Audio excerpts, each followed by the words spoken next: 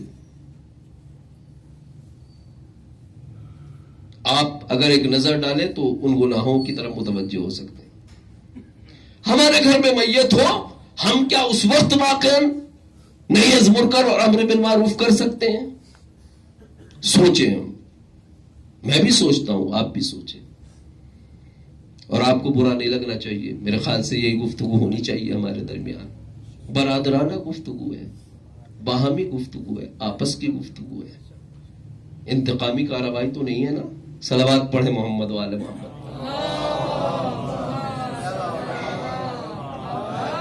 لیکن امام سجاد کا جگر دیکھیں.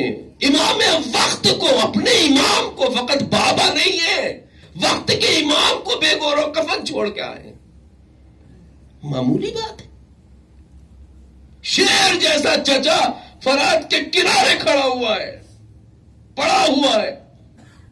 جوان بھائی برچی کھائے پڑا ہے. چچا جان بھائی کا لاشا ٹکڑے ٹکڑے ہیں پورے مقتل میں. جلتی ہوئی زمین پہ سارے لاشیں بے غسل و کفن چھوڑ کے آئے. لیکن کوفے پہنچتے ہیں تو اپنا فریضہ یاد آتا ہے. آتے ہیں، لوگوں کی طرف اشارہ کرتے ہیں، انہیں ان کی برائیوں کی طرف متوجہ کرتے ہیں. فرماتے ہیں تم نے ہمارے بابا کی عظمت و حرمت کا کوئی لحاظ نہیں رکھا، ان کا مال و اسباب لوٹ لیا، ان کے اہل و عیال کو قیدی بنایا. میں اسی حسین کا بیٹا علی ہوں جسے تم نے قتل کیا ہے. میرے بابا کو فرات کے کنارے پیاسا مارا ہے تم نے، اور ایسے نہیں مارا، تڑپا تڑپا کے مارا ہے، قتل صبر کے حوالہ دیا ہے. تڑپا تڑپا کے میرے بابا کو تم نے مارا ہے، کوئی لحاظ نہیں رکھا. تم آپ فرماتے ہیں جب تمہارا سامنا ہمارے جد رسول اللہ سے ہوگا تو تم کس منہ سے ان سے ملاقات کرو گے؟ کیا جواب دو گے ہمارے جد کو، اپنے رسول کو؟ مصائب سناتے ہیں مولا، اور پھر ایک فقرہ فرماتے ہیں جس پہ ہم سب کو غور کرنا چاہیے. میں نے پڑھا تو دل بہت ٹوٹا. کس طرح سے مولا نے بیان کیا، مجمع رو رہا ہے، چیخوں کی آوازیں بلند ہیں، اور مولا اسی درمیان میں فرماتے تم نے ہمارے ساتھ جو بھی کچھ کیا کفا بذالک فخرا،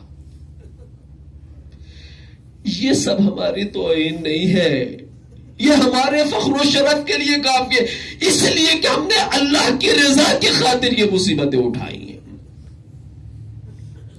بقائدین الہی کے لیے ہم نے یہ مصائب برداشت کیے. میرے عزیزو، یہ فقرہ ہمیں بہت ہمت و قوت دیتا ہے. راہ تبلیغ میں مشکلوں سے، زحمتوں سے گھبرانے کی ضرورت نہیں ہے، گلا شکوہ کرنے کی ضرورت نہیں ہے. راہ تبلیغ میں، راہ خدا میں، راہ اسلام میں کوئی زحمت بھی ہو جائے تو زحمت سمجھنے کی ضرورت نہیں ہے، اسے فخر سمجھنے کی ضرورت ہے. اللہ نے یہ ہمیں سعادت دی ہے، اللہ نے یہ شرف دیا ہے کہ اس راہ میں ہم انبیاء کی طرح سے مشکلات اٹھائیں. یہ ہماری سعادت ہے. وَكَفَى بِذَلِكَ فَخْرًا، کوئی بات نہیں ہے. تم یہ سمجھ رہے ہو تم نے ہمارے بابا کو کفن نہیں دیا، ان کا جنازہ نہیں اٹھایا، خیموں میں آگ لگا دی، ماں بہنوں کا سر ابھی تک کھلا ہوا کہ ہمیں ذلیل کر دیا. نہیں، ہم ذلیل نہیں ہوئے، یہ سب ہم نے اللہ کے لیے کیا ہے.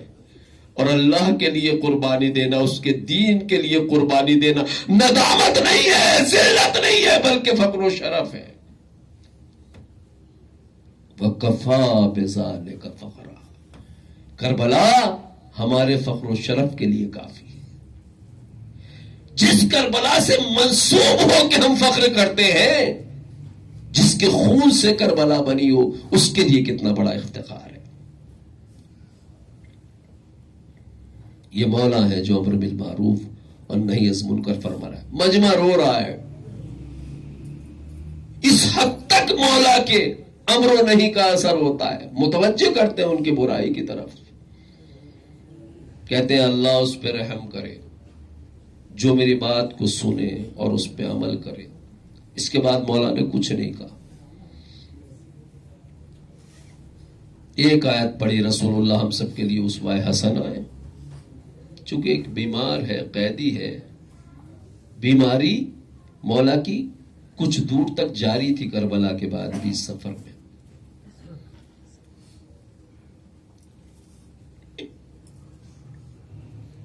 اونٹ پہ بٹھایا گیا تھا، ہتکڑیاں، بیڑیاں، اور جس اونٹ پہ بٹھایا گیا تھا بے کجاوا اونٹ تھا. آیت اللہ جوادی آمولی نے بھی لکھا ہے، اس لیے مجھے اس پہ بہت زیادہ اطمینان ہوا کہ ہاتھ پس گردن سے بندھے ہوئے تھے اور پیر بھی دونوں جکڑ دیے گئے تھے ملا کے. اس عالم میں مولا، اور پنڈلیوں سے مسلسل خون بہ رہا تھا. اس عالم میں مولا نے کوفے میں امر نہیں کیا. یہ فریضہ اتنا ہے، میں اہداف کربلا میں سے ہے. کوفے کے لوگ تو مولا علی علیہ الصلوۃ والسلام کو پہچانتے تھے، تب انہوں نے اولاد علی پہ اتنا ظلم کیا ہے. شام کے لوگ تو پہچانتے بھی نہیں تھے. وہ کس منزل میں ہوں گے؟ لیکن سرکار نے وہاں بھی نہیں از منکر فرمایا ہے.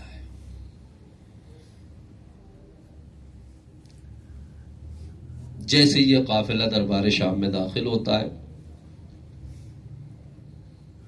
وہاں اہل بیت کی اہانت کا اور تذلیل کا پورا اہتمام ہے.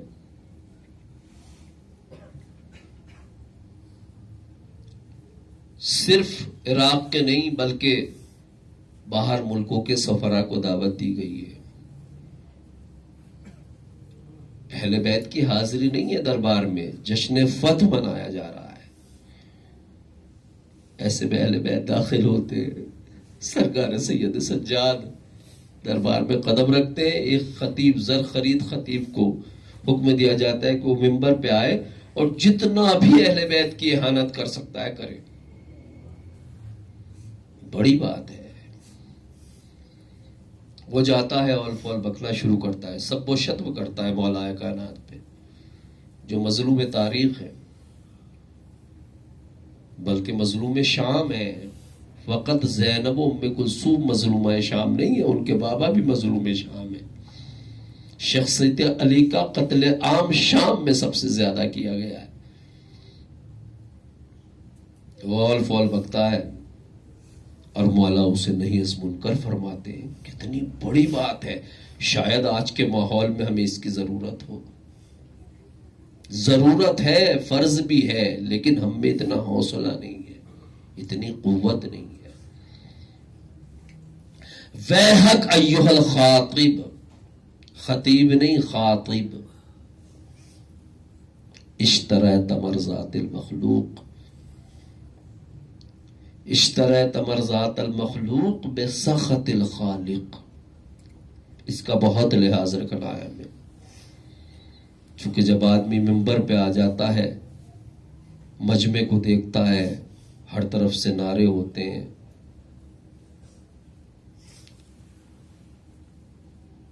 ہر طرف سے مقبولیت اور شہرت کا ماحول فراہم ہوتا ہے. ایسے میں اپنے کو کنٹرول کرنا، فقط رضا الہی کے لیے گفتگو کرنا بڑا مشکل کا. وائے ہو تجھ پہ، وائے ہو، تو نے مخلوق کو خوش کرنے کے لیے خالق کو ناراض کیا. کیا مطلب ہے؟ مولا یہ کہہ سکتے تھے یزید کو خوش کرنے کے لیے تو نے ہماری مذمت کی ہے. نہیں، کلی انداز میں فرمایا ہے. کبھی بھی کسی کو بھی مخلوق کو خوش کرنے کے لیے اللہ کو ناراض نہیں کرنا چاہیے. یہ اللہ کی بارگاہ میں بہت بڑی جسارت ہے. لیسا کمثلہ شیء، کائنات میں کوئی بھی اللہ کے جیسا نہیں ہو سکتا. وہ لا شریک اللہ ہے، لہذا اس کی بہت بڑی حد حرمت ہے کہ اسے چھوڑ کے ہم مخلوق کی رضا کی فکر کریں. یہ اللہ کی توہین ہے، اہانت ہے. وَيْحَكَ أَيُّهَا الْخَاطِبُ، تو نے یہ کیا کیا ہے؟ کیسی جگہ پہ نہیں عزم کرے، کیسا ماحول ہے. ماں بہنوں کا سر کھلا ہوا ہے. یزید کا ظلم، اس کی سنگ دلی کو جانتے ہیں آپ، لیکن ایسے ماحول میں بھی نہیں عزم کر. چونکہ جانتے ہیں بابا نے کہا تھا انما خرجت لطلب الاصلاح فی امت جدی اريد ان آمر بالمعروف وانہی عن المنکر.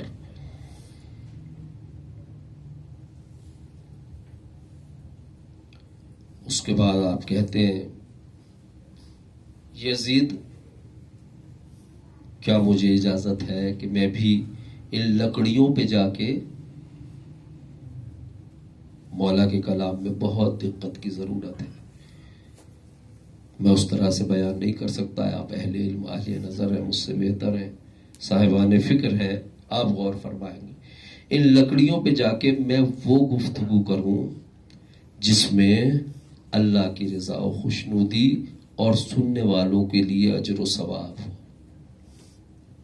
معیار گفتگو مولا ہمارے ہاتھ میں دے رہے ہیں. جب بھی منبر پہ جا کے گفتگو کرو تو وہ گفتگو کرو جس میں اللہ اور رسول کی رضا و خوشنودی پائی جاتی ہو. چونکہ سننے والوں کو اجر و ثواب اسی سے حاصل ہوگا جو گفتگو اللہ کی رضا پہ مشتمل ہوگی. اگر ہم نے یہ ارادہ کر لیا کہ مخلوق کو خوش کرنا ہے تو نہ پڑھنے والے کو اجر و ثواب ہوگا، نہ سننے والوں کو اجر و ثواب ہوگا. مولا نے فرمایا مجھے اجازت ہے کہ ان لکڑیوں پہ جا کے میں وہ گفتگو کروں جس میں اللہ کی رضا پائی جاتی ہے اور سننے والوں کے لیے اجر و ثواب پایا جاتا ہے. ورضوان من اللہ اکبر. یزید کے دربار میں اسی شکل کا منبر ہے جیسا مسجد کوفہ میں ویسے ہی شکل کا منبر تھا، جیسا مسجد نبوی میں تھا، مسجد الحرام میں تھا. لیکن مولا نے اسے منبر سے تعبیر نہیں فرمایا. شکل و صورت سے دھوکہ نہیں کھانا چاہیے، حقیقت پہ نظر رکھنی چاہیے. عنوان سے کچھ نہیں ہوتا. اگر حقیقت میں تبدیلی ہے تو عنوان کارآمد ثابت نہیں ہوتا. چونکہ آپ نے بتا دیا منبر جس کام کے لیے بنا ہے اگر اس کے لیے استعمال نہ ہو تو منبر نہیں رہتا بلکہ لکڑیوں کے ڈھانچے میں تبدیل ہو جاتا ہے. اور یہ منبر کی بات نہیں ہے، مسجد بھی اگر مسجد کی نیت سے نہ بنائی جائے، فقط شکل مسجد کی صورت میں بنائی جائے تو مسجد میں مسجد نہیں رہتی. اسی لیے منافقین نے جو مسجد بنائی تھی شکل و صورت میں مسجد تھی، لیکن قرآن نے اسے مسجد حقیقی نہیں بلکہ مسجد زرار قرار دیا ہے اور اس کے انہدام کا حکم دیا ہے. لہذا ہمیں ظاہری عناوین سے دھوکہ نہیں کھانا چاہیے، حقیقت پہ نظر رکھنی چاہیے، ورنہ ظاہری عناوین سے ہمیں کہیں بھی استعمال کیا جا سکتا ہے. اللہ المواقع سے ہمیں محفوظ رکھے. تو آپ نے انہیں اس منبر کو لکڑیوں سے تعبیر فرمایا اور پھر اپنا جو تعارف کرایا اس میں امر بالمعروف اور نہی عن منکر بھی ہے. پوری کربلا آباد ہے. جو مجھے جانتا ہے وہ جانتا ہے، جو نہیں جانتا وہ پہچان لے. جو کوفے والا انداز ہے وہ یہاں نہیں ہے. انا ابن مکہ و منا، انا ابن زمزم و صفا. کون نہیں پہچانتا مکے کو، کون نہیں جانتا منا کو، کون نہیں جانتا زمزم کو، کون نہیں جانتا صفا کو. کہا ہم اس کے بیٹے ہیں. آیت اللہ جوادی آبولی فرماتے ہیں مقصد یہ ہے کہ دیکھو ہمیں پہچانو، اگر ہماری قربانیاں نہ ہوتی تو مکہ مکہ نہ رہتا، ہماری قربانیاں نہ ہوتی تو مینا کا وہ وقار نہ ہوتا، ایک عام میدان میں تبدیل ہو جاتی. یعنی کربلا کے بعد مکہ یعنی حسین ابن علی، کعبہ یعنی حسین ابن علی، مشعر یعنی حسین ابن علی، مینا یعنی حسین ابن علی. ہمیں پہچانو ہم کون ہیں. مسلسل مولا کا خطبہ. میں عرض یہ کرنا چاہتا تھا اپنے نفس کے لیے، آپ کے لیے بھی، ایسے سنگین حالات میں بھی مولا امر بالمعروف فرماتے ہیں، نہیں از منکر فرماتے ہیں. اور ایسا پورے سفر میں ہوا ہے. یہ جرأت، یہ ہمت، یہ سب اس لیے نہیں ہے کہ ہم مجلسوں میں پڑھ دیں یا سن لیں. ائمہ کی سیرت ہمارے لیے آئیڈیل ہے، واجب الاتباع ہے. یہ شام کا منظر ہے. اس کے بعد اہل بیت طاہرین کو زندان میں منتقل کر دیا جاتا ہے، خرابہ شام جسے کہا جاتا ہے. ذاکرین بیان کرتے ہیں دن کی دھوپ پڑتی تھی اہل بیت پہ اور رات کی اوس پڑا کرتی تھی. اور یہ بھی بیان کرتے ہیں کہ جب شام اور عصر کا وقت ہوتا تھا تو حسین کی 4 سالہ بچی فضا میں غور کرتی تھی. اسے چھوٹے چھوٹے پرندے نظر آتے تھے تو ان پرندوں کو دیکھ کے پوچھا کرتی تھی پھوپھی اماں میں روز دیکھتی ہوں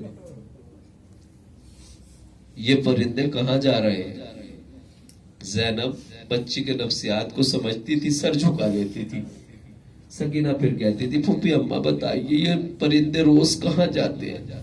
دل کو پکڑ کے کہتی تھی بی بی یہ اپنے اپنے آشیانوں کو جاتے، جب شام ہو جاتی ہے تو یہ اپنے اپنے گھروں کی طرف جاتے.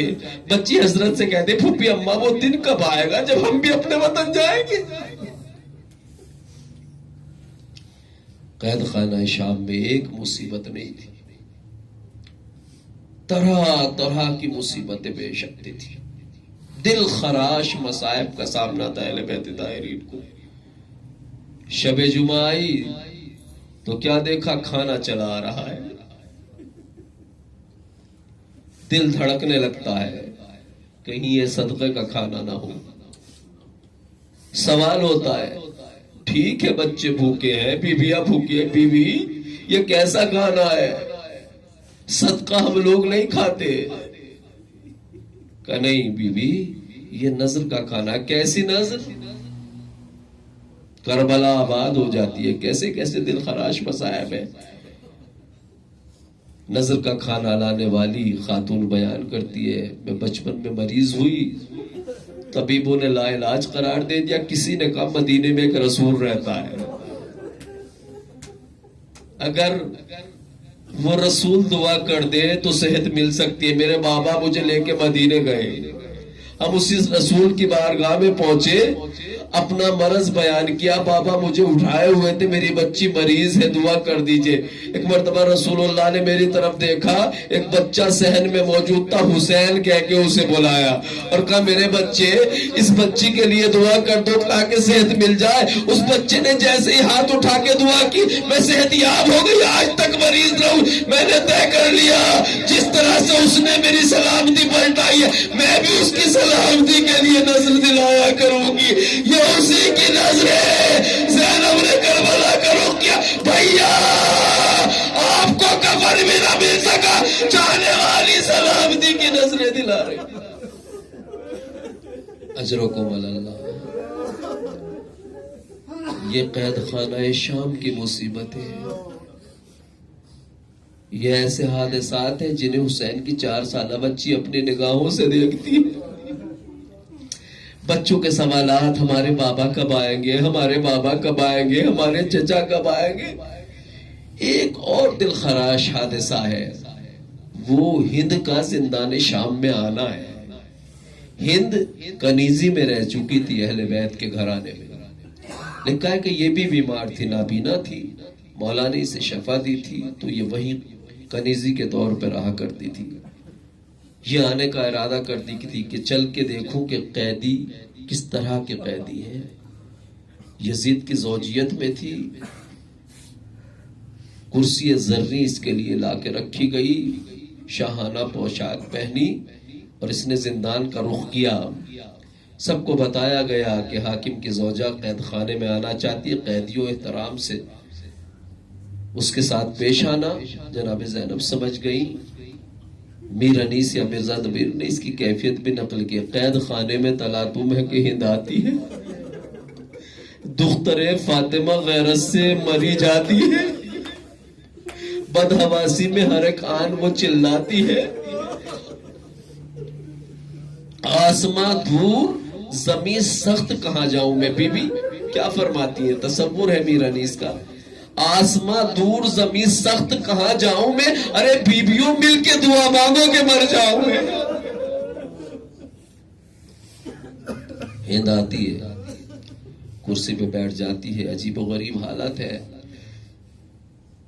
اور سوال کرتی ہے من ای البلاد انتن، قیدیوں بتاؤ کہ شہر سے تمہارا تعلق.